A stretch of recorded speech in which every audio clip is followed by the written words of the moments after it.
Вадим, ты что разорался? Здрасте, Раис гулять пойдет? Нет, он контрольно готовится. Ага, Вадим, я бы на твоем месте шла и тоже готовилась. сам решу. Что? Сам решу. Что ты сказал? Сам решу. Ну что, Вадик, поздравляю с пятеркой. Она мне двойку поставила. Как двойку? Я ж тебе все правильные ответы сказал. Да эта сука старая меня просто недолюбливает.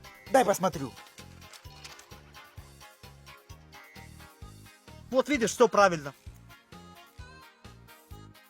Ебанутая. Кем ты вырастешь, кем ты станешь, ты ничего не добьешься в жизни.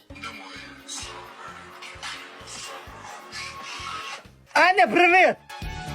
Вадик, пойдем посчитай, сколько раз я отжимаюсь. Привет, Аня. Раиса, что у тебя с голосом? Вадик, не придумывай, он у меня всегда такой. Ну так иди посмотри.